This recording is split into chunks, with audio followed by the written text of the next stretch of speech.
آج سے تقریباً 1 صدی قبل اس امت پر بے یقینی کی کیفیت کو مسلط کیا گیا، اور ہمارے نفسیات کے ماہرین کہتے ہیں کہ یہ بچوں کے ساتھ بھی نہ کریں، کہ بچوں کو کہیں تم کچھ نہیں کر سکتے۔ جب آپ بچوں کو تانا دیتے ہیں تو وہ واقعی کچھ نہیں کر پاتے۔ تو اس لیے امت کو بے یقینی میں مبتلا کرنے کے لیے مغرب کی برتری کو ثابت کیا گیا، جگہ جگہ 2 نمبر دانشور بٹھا دیے، حتیٰ کہ ہماری عصری دانشگاہوں کے اندر فرنگی روحوں کے بے حس ڈھانچے مشرقیت کو گالی دینے لگے اور مغربیت کے قصیدے پڑھنے لگے، ان کی تہذیب اور تمدن کے گن گانے لگے اور اپنی تہذیب کو ڈیگریڈ کرنے لگے، اور دنیا کے سامنے یہ بات باور کی کہ یہ ناقابل تسخیر ہیں، ان کا مقابلہ نہیں ہو سکتا۔ یہ بے یقینی اس امت کو توڑ کے رکھ دیا۔ اقبال نے آج سے 100 سال قبل کہا تھا، سنے تہذیب حاضر کے گرفتار، غلامی سے بدتر ہے بے یقینی۔ اور اس امت کی نشأت کو، اس امت کی نہضت کو روکا گیا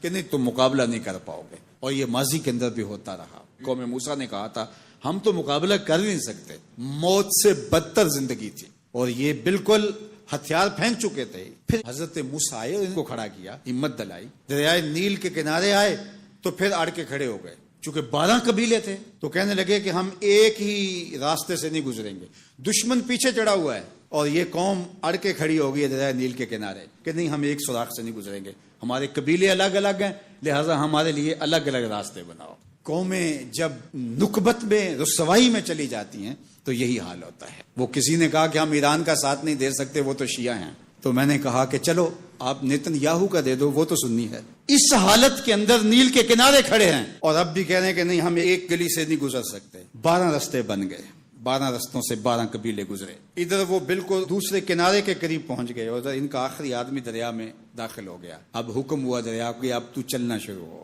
اور یہ پھر پانی میں ڈوب رہے تھے اور یہ کنارے پہ دیکھ کے اپنے قاتل کو آنکھوں سے دیکھ رہے تھے۔ بڑا لطف آتا ہے جب قاتل کو مرتے ہوئے دیکھیں۔ آج کل بڑا مزہ آ رہا ہے، آج کل بہت خوشی ہو رہی ہے۔ یہ آج ہی مجھے کسی نے بھیجا کہ اسرائیل کے وزیر ثقافت نے ایک ہاسپٹل پہ کوئی میزائل لگا ہے اور اس کی کوئی دیوار گر گئی ہے، تو اس نے کہا کہ یہ انسانیت تو نہیں ہے۔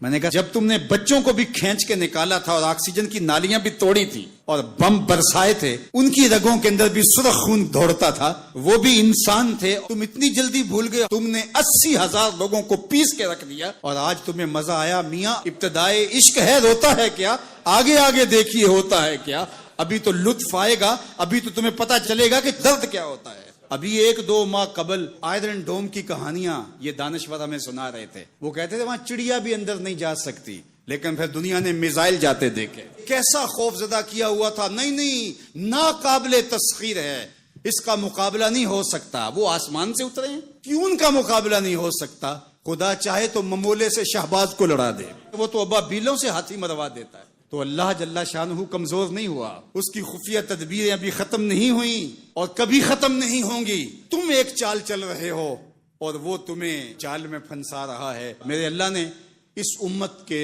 تنے نازک کے اندر زندگی کی لہریں پیدا کر دی ہیں اور ایک تموج پیدا ہو گیا ہے۔ اگرچہ آج بھی وہ فلسفہ، آج وہ دانشوری کا جعلی غلغلہ موجود ہے، آج بھی مایوسی کے نعرے لگائے جا رہے ہیں۔ 4 دن کی کہانی ہے، اس کے بعد آپ کو ایران کھنڈر بنا دکھائی دے گا، بن جائے کھنڈر، اس سے کوئی فرق نہیں پڑتا۔ جو پیغمبروں نے جنگیں لڑی ہیں اس کے نقصان پیغمبروں نے اٹھائے، اس سے کیا ہوتا ہے؟ تم کھنڈر کی بات کرتے تھو، کربلا کھنڈر نہیں بنا تھا، لیکن آج جھنڈے حسین کے جھول رہے ہیں، یزید کے تو نہیں جھول رہے۔ تو یہ کھنڈر اسرائیل بننے والا ہے، اسلام کا جھنڈا اونچا ہوگا۔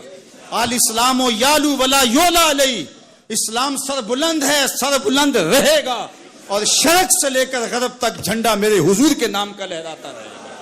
اس لیے ہمیں پوری قوت کے ساتھ ایران کے ساتھ کھڑا ہونا ہوگا۔ یہ ایران کی لڑائی نہیں ہے، یہ امت کی لڑائی ہے۔ یہ ان 80,000 بچوں کا، بوڑھوں کا، جوانوں کا بدلہ لینے کے لیے کھڑی ہوئی ہے امت، جن کو پیس دیا گیا اور ان کے اوپر نوحہ بھی نہیں پڑنے دیا گیا، جن کو بھوک اور پیاس سے تڑپا کے مارا گیا۔ آج ان بچوں کا بدلہ لیا جا رہا ہے جو انہوں نے اذیتیں دی، جو کچوکے دیے۔ اس ممبر پہ بیٹھ کے ہم روتے رہے، ہماری خلوتیں، ہمارے حجرے آنسوں سے بھر گئے۔ ہم تو صدیوں سے روتے آ رہے ہیں جو ہمارے ساتھ ہوا۔ ہم نے اپنے بوڑھے باپ کو روتے ہوئے دیکھا اس امت کے لیے، ہم نے اپنے مشائخ اور اساتذہ کو روتے ہوئے دیکھا۔ یار یہ وقت ہے، کیوں مایوسی پھیلاتے ہو؟ کتاب ملت بیضا کی پھر شیرازہ بندی ہے کہ شاخ ہاشمی کرنے کو ہے پھر برگو ثمر پیدا، نوا پیرا ہو ہے بلبل کہ ہو تیرے ترنم سے کبوتر کے تنے نازک میں شاہی کا جگر پیدا۔ انشاءاللہ یہ دن گنے جا چکے ہیں، مغرب سے قیادت مشرق کی جانب منتقل ہونے والی ہے۔ آپ چائنا کے صدر کا بیان پڑھیے، بصیرت اور حکمت سے بھرا ہوا وہ بیان تھا جس نے سینہ ٹھنڈا کر دیا۔ دنیا کی نظروں میں سب کچھ ہے، بس ایک آواز اٹھنی ہے اور دنیا کی نئی صف بندی ہوگی اور مغرب